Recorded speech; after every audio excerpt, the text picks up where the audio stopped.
La clase magistral en la universidad. Clase magistral se llama a la que es dictada por un maestro. Maestro es la persona que enseña un arte, una ciencia o un oficio.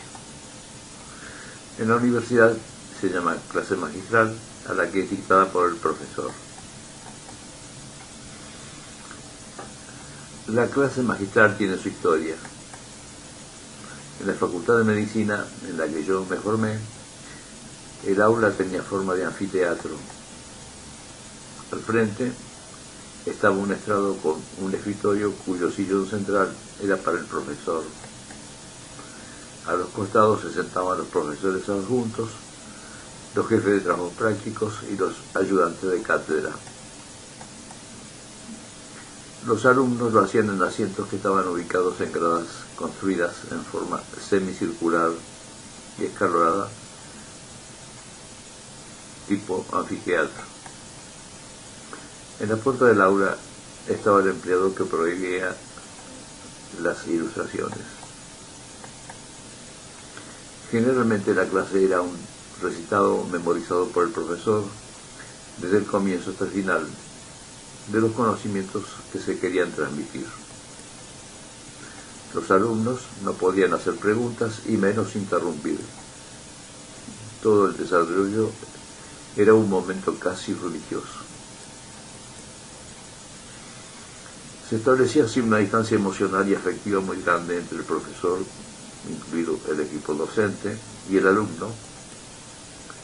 Es obvio que esta modalidad de dictar ese modelo de clase magistral tenía una estructura autoritaria vertical.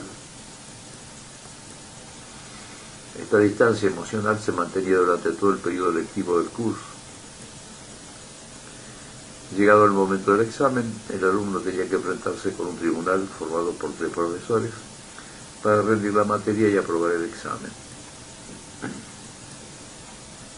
Es fácil comprender que este funcionamiento docente no cumplía una buena función didáctica porque lo que se transmitía funcionaba tanto consciente como inconscientemente en la mente del estudiante como conocimientos fuertes, duros e inmodificables. Y esto comunicaba una ética exigente por la incorporación de un modelo de maestro médico demasiado perfecto y por lo tanto muy difícil de alcanzar. La enseñanza podía cumplir así una función de transmitir conocimientos, pero no de lograr una formación ética y científica. La consecuencia era de que el futuro profesional médico realizaba su formación siguiendo su propia inspiración personal. Un modelo diferente. En mi experiencia personal como profesor de psicopatología y psiquiatría en la Universidad de Rosario, fui practicando una metodología diferente en el dictado de las clases. Priorizaba fundamentalmente la relación que es necesaria e importante que se establezca con los alumnos, es decir, entre el profesor y los alumnos. La metodología utilizada es la siguiente. Primer paso. El dictado de la clase debe tener en cuenta muy especialmente que la atención del alumno se agota fácilmente. Se conoce que la atención puede durar de 45 a 50 minutos, pero es muy importante tener en cuenta que el momento más importante de la concentración es un lapso que está entre los primeros 20 minutos y la media hora. Segundo paso. Los conocimientos que se adquieren en un grupo de alumnos no se da por igual en todos. Unos comprenden mejor una parte y otros otra parte de los conocimientos que se están enseñando.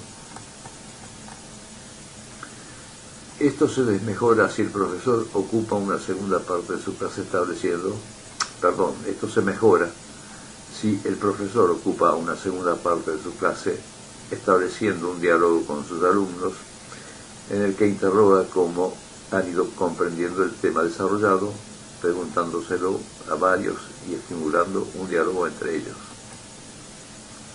Esto permite evaluar cómo se comunicaron los conocimientos, cuáles fueron mejor comprendidos, y permite corregir aquellos que no fueron bien captados. Es interesante acotar que esta modalidad me permitió aprender que del mismo grupo de alumnos, algunos captan el concepto teórico en una forma muy diferente de otros. Que además esta captación depende de la personalidad del educando y especialmente de su forma de pensar y de razonar. En la enseñanza de la psicopatología los conocimientos eran comprendidos en forma muy diferente por cada alumno. Por lo tanto, los diálogos posteriores a las explicaciones permitían conocer las distintas modalidades de los alumnos. En algunos casos se pudo ver que dichas comprensiones estaban fuertemente vinculadas a las vicisitudes personales. Esta modalidad me permitió establecer muy buenas relaciones con mis alumnos. Algunas todavía hoy se mantienen. Además me permitió corregir una preocupación que siempre tuve sobre si el objetivo de la clase magistral era el aprendizaje de los alumnos o la validación de un profesor.